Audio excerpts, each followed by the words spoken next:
Mi nombre es Laura. Y durante muchos años estuve convencida de que algunas personas llegan a nuestra vida, solamente para ocupar un lugar que nunca les pertenecerá de verdad. Cuando mi madre se casó con Daniel, yo tenía 16 años, y estaba segura de que nunca lo aceptaría. Para mí, él era simplemente el hombre que había aparecido después de la muerte de mi padre. No importaba que fuera amable, paciente, o que siempre intentara ayudarme. En mi corazón existía una barrera que nadie podía atravesar. Yo pensaba que aceptar a Daniel significaría traicionar el recuerdo de mi verdadero padre. Por eso, desde el primer día, decidí mantenerlo lejos de mí. Daniel nunca intentó obligarme a llamarlo papá. De hecho, la primera noche que cenamos juntos, me dijo algo que en aquel momento no comprendí. Me miró con tranquilidad y dijo: Laura, no necesito que me quieras ahora. Solo quiero que sepas que, mientras esté en esta casa, nunca tendrás que enfrentarte sola a un problema. Yo no respondí. Me levanté de la mesa y me encerré en mi habitación. Pensaba que aquellas palabras eran solamente una manera de quedar bien con mi madre. Sin embargo, los meses comenzaron a demostrarme que Daniel no hablaba por hablar. Si tenía un examen importante, preguntaba cómo me había ido. Si llegaba tarde, esperaba despierto hasta escuchar la puerta. Si necesitaba dinero para algo de la escuela, nunca me hacía sentir culpable por pedirlo. Y aún así, yo seguía tratándolo como un extraño. Un invierno, mi madre tuvo que viajar durante varios días para cuidar a mi abuela, que estaba enferma. Yo me quedé en casa con Daniel. Al principio me pareció incómodo, no sabía qué decirle ni cómo comportarme. Pero una noche ocurrió algo que cambió lentamente mi opinión sobre él. Estaba preparando una presentación para la universidad, y mi computadora dejó de funcionar. Entré en pánico, porque tenía que entregar el trabajo al día siguiente. Daniel escuchó el ruido desde el pasillo y entró. Le expliqué lo que había ocurrido, y sin decir nada, se sentó a mi lado. Pasó varias horas intentando recuperar mis archivos. Finalmente consiguió salvarlos. Cuando terminé mi presentación, él simplemente sonrió y dijo: Ahora ve a dormir, mañana te irá bien. Por primera vez, sentí que alguien estaba cuidándome sin esperar nada a cambio. A partir de aquel día, nuestra relación comenzó a cambiar. No nos convertimos de repente en padre e hija. Seguía existiendo cierta distancia, pero ya podía conversar con él. Daniel me contaba historias de su juventud, y yo le hablaba de mis planes. Incluso comenzamos a desayunar juntos algunos domingos cuando mi madre trabajaba. Poco a poco, descubrí que él también tenía heridas que nunca había contado. Había perdido a una persona muy importante años atrás, y sabía lo que significaba despertar, sintiendo que alguien ya no estaba. Tal vez por eso entendía mejor que nadie mi tristeza. Cuando cumplí 19 años, recibí una oportunidad para estudiar en otra ciudad. Era exactamente lo que siempre había querido, pero también significaba abandonar mi casa y alejarme de mi madre. Daniel fue quien más me animó a aceptar. Me dijo que no debía renunciar a mi futuro solamente por miedo a cambiar mi vida. Yo le pregunté si no le importaría que me fuera. Él sonrió y respondió: Claro que me importará. Pero querer a alguien también significa permitirle crecer. Aquella frase se quedó conmigo durante mucho tiempo. Los primeros meses fuera de casa fueron difíciles. Tenía problemas económicos, extrañaba a mi madre, y me costaba adaptarme. Una tarde recibí una llamada de Daniel. No sé cómo supo que algo estaba mal, pero me preguntó directamente: ¿Estás bien? Intenté decirle que sí, pero terminé llorando. Le conté que estaba pensando en abandonar los estudios. Él escuchó sin interrumpirme. Después me dijo algo que nunca olvidaré: No tomes una decisión permanente en un día difícil. Al día siguiente, me envió una pequeña cantidad de dinero para ayudarme con los gastos. Yo intenté devolvérselo inmediatamente, pero él se negó. Me dijo que no era un préstamo, que era simplemente una forma de recordarme que todavía tenía una familia detrás de mí.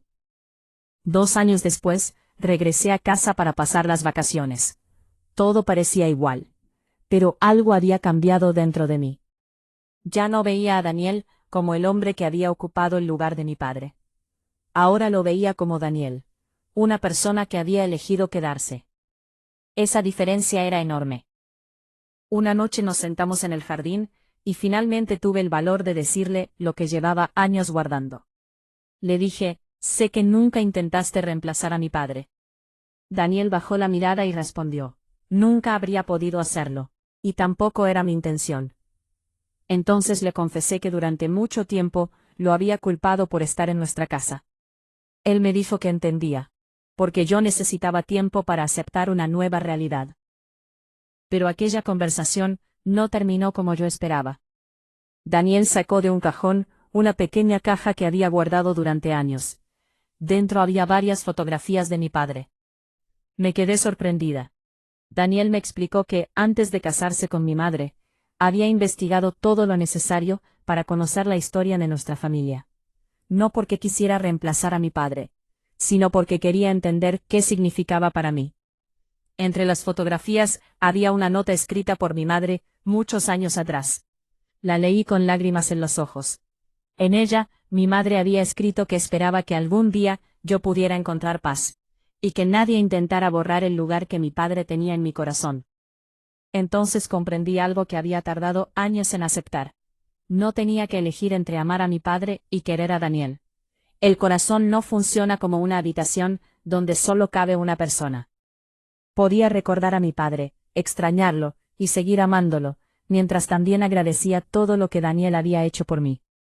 Por primera vez, sentí que aquella vieja culpa desaparecía. Pasaron los años. Terminé mis estudios, conseguí un buen trabajo y comencé mi propia vida. Daniel siguió estando presente en cada momento importante. Cuando recibí mi primer ascenso, fue una de las primeras personas a las que llamé.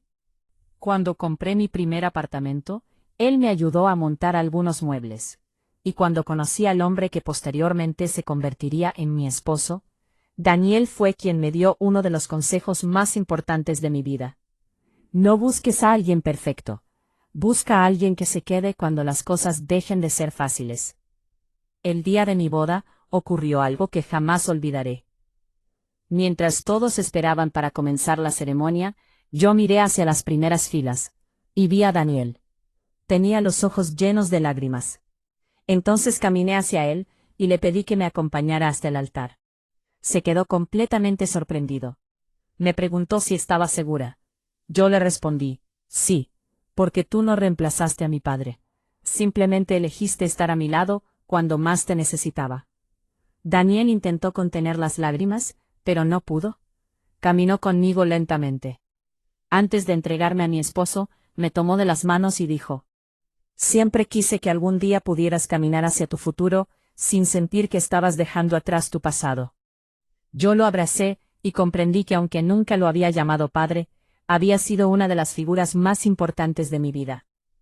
Hoy, muchos años después, todavía pienso en aquella niña de 16 años, que decidió rechazar a un hombre, sin conocer realmente su corazón. A veces me gustaría volver atrás, y decirle que no tenía nada que temer. Que aceptar a Daniel no significaba olvidar a su padre. Significaba permitir que otra persona demostrara que el amor también puede llegar de una manera inesperada. Daniel nunca pidió reconocimiento. Nunca exigió que lo llamara papá. Nunca intentó borrar los recuerdos de mi infancia. Simplemente estuvo allí. En los días buenos, en los malos, cuando yo estaba equivocada, y cuando tenía miedo. Y quizás esa sea la verdadera definición de una familia. No siempre se trata de compartir la misma sangre, sino de elegir quedarse, cuando sería mucho más fácil marcharse. A veces la vida coloca personas en nuestro camino, que no llegan para ocupar el lugar de alguien más, sino para construir un lugar completamente nuevo. Daniel fue una de esas personas. Durante años lo llamé simplemente mi padrastro. Pero si alguien me preguntara hoy qué significa realmente para mí, tendría una respuesta diferente. Es el hombre que no tuvo que ser mi padre, para enseñarme lo que significa proteger, respetar y amar a una hija. Y quizás, después de todo, eso fue lo más hermoso de nuestra historia. Daniel nunca intentó convertirse en mi padre. Solo intentó ser alguien en quien pudiera confiar. Y al final, sin darse cuenta, terminó convirtiéndose en familia.